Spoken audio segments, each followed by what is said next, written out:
Hello everyone, कैसे हैं आप सब। एक इम्पॉर्टेंट टॉपिक आया है और वो है स्त्री धन को लेकर। जो वुमेन वेल्थ है ना, उसको लेकर एक टॉपिक है और ये चर्चा में अभी लगातार इलेक्शन के कारण भी है और सुप्रीम कोर्ट के कारण भी चर्चा में आ गया है। हम लोग बहुत ही डिटेल में इसको देखने वाले हैं। सबसे पहले ये स्त्री धन क्या होता है और ये चर्चा में क्यों आया, तो पहले चर्चा में क्यों आया उसको देख लेते हैं। अभी लगातार मंगलसूत्र वाली चीज़ें चल रही है इलेक्शन में। इसको लेकर इलेक्शन कमीशन ने नरेंद्र मोदी जी को लेकर रिपोर्ट भी तलब कर दिया है, उनसे जवाब मांगा गया है। अब सवाल ये है कि राजस्थान के चुनाव के दौरान पूर्व प्रधानमंत्री मनमोहन सिंह के बयान का जिक्र करते हुए प्रधानमंत्री नरेंद्र मोदी ने जब जब उनकी सरकार थी तब कहा कि मनमोहन सिंह ने ऐसा कहा था कि संपत्ति पर पहला हक मुसलमान का है। दूसरा लाइन है कि कांग्रेस की मैनिफेस्टो में ही कहा गया है कि माँ बहनों के गोल्ड का हिसाब करेंगे, उसकी जानकारी लेंगे और फिर बांट देंगे। और बहुत सारी लाइन उन्होंने कही थी कि जिसके ज़्यादा बच्चे होंगे उसको बांट दिया जाएगा। ऐसे करके कई विवादास्पद स्टेटमेंट उन्होंने दिया। खैर, ये तो एक पक्ष हो गया जहाँ पे मंगलसूत्र और उनके यानी माँ बहन के संपत्ति का हिसाब लेंगे और उसको बांट देंगे। ये फिर से चर्चा में आ गया। दूसरा, सुप्रीम कोर्ट ने 25 अप्रैल को एक शादी को मैटर को लेकर ये केस था, उसकी सुनवाई कर रहे थे। डबल बेंच थी। इसमें एक थे संजीव खन्ना और दूसरे थे दीपांकर दत्ता। इन्होंने क्या किया, इन्होंने भी अपनी तरफ से उसी केस के दौरान स्टेटमेंट रिलीज कर दी। और उस स्टेटमेंट का मतलब क्या है? उस स्टेटमेंट का मतलब है कि जो भी महिलाओं की यानी जो स्त्री धन है, जो पर्सनल धन महिलाओं के पास है, उस पे उनका पूरा अधिकार होगा। अब इन्होंने क्या कहा? इन्होंने कहा, सुप्रीम कोर्ट ने कहा कि महिलाओं के पास जो धन है जिसको स्त्री धन कहेंगे, अब वो क्या है उसको भी देखेंगे, उस पे उनका पूरा अधिकार है।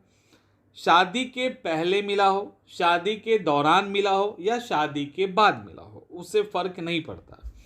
और उसमें जो भी चीज़ें उनको एज ए गिफ्ट मिली है वो कुछ भी हो सकता है। वो 10 रुपए से लेकर 50 करोड़ तक की प्रॉपर्टी हो सकती है। वो सब स्त्री धन ही माना जाएगा। और स्त्री धन के अंतर्गत माता पिता, ससुराल, रिश्तेदार, दोस्त से मिले गिफ्ट, गहने, जमीन, बर्तन, घर जो भी है वो सब स्त्री धन के अंदर आ जाएगा।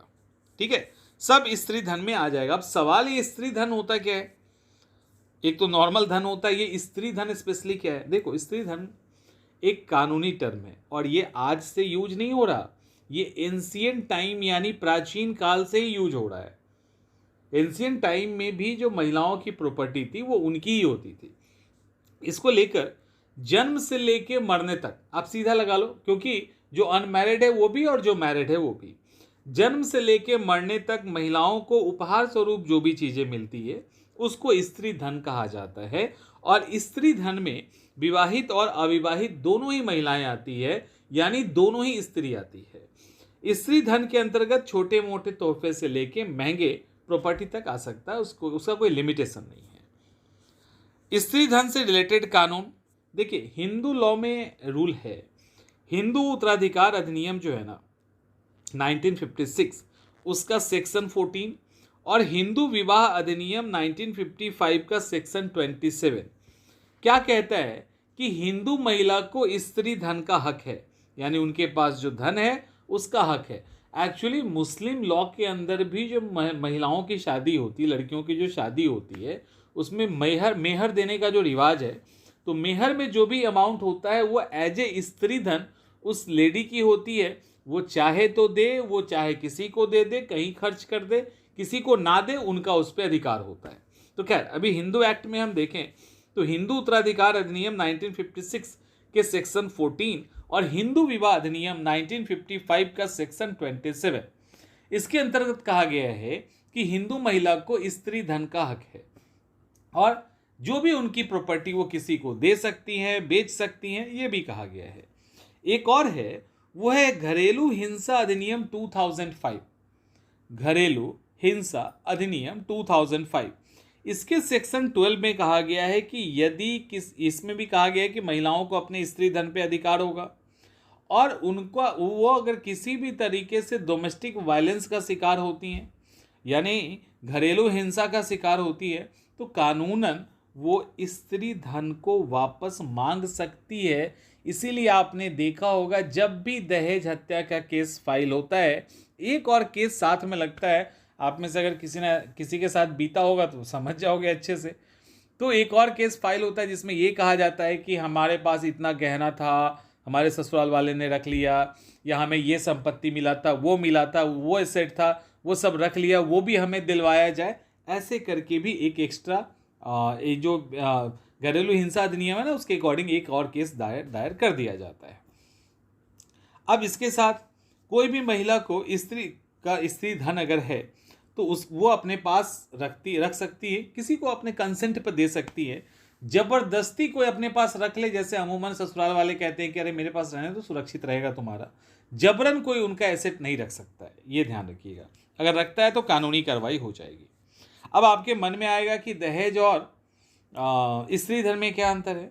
तो दहेज और स्त्री धन में बहुत अंतर होता है। दहेज जहाँ एक तो जबरदस्ती और दूसरा मांगने से दिया जाता है, वहीं स्त्री धन प्रेम स्वरूप यानी गिफ्ट स्वरूप दिया जाता है, वो कोई मांगा नहीं जाता है।